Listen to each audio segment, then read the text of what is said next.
impressions sa ating guests. Let's try to find out if they really live up to those impressions. Alisa, Situationers. meron kaming sitwasyon na ibibigay sa'yo, ha? Halimbawa, isa kang finalist sa isang beauty pageant. Alam niyo yung beauty pageant, di ba? Top 10, tapos top 5. Nandun ka sa top 5. Tatanungin ka, at ito ang tanong sa'yo. What is the essence of a woman? Ano ang isasagot mo? Sa akin? Giving birth. Hindi. Yun na lang. Giving birth. Ay, yun yung sagot ng Miss India eh. Yung sarili mong sagot. Ay, sagot niya ba yun? Oo. Akalain mo pala kayo ng sagot ng Miss Hindi India. Sabi ko sa'yo, ka-level mo si Jusmita at MS. Tignan natin si Hero.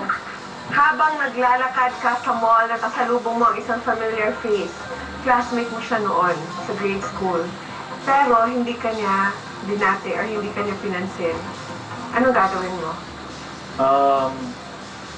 Siguro kung ang layo kung mga ganyang kalayo, hindi ko na siya papansinin. Kung gano'n siya kaya, hindi mo na siya papansinin.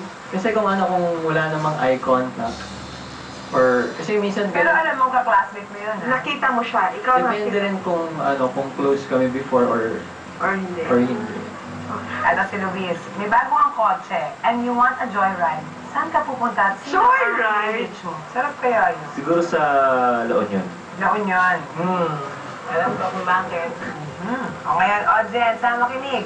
Base ba sa sagot ni Alisa, sa tingin niyo ba na tama ang impression sa kanya ng tao na isa raw siyang A-E-I-O-U? Or in short, isa siyang mali-mali?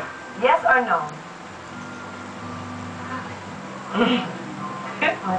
Naku, may isa ng no eh. Oo. Yes ulit. Eto naman, base sa sagot ni Hero, sa tingin niyo ba suplado siya? Yes or no? No. May isang yes. No. Okay? Kay Luis naman, sa tingin niyo ba mayabang si Luis? No.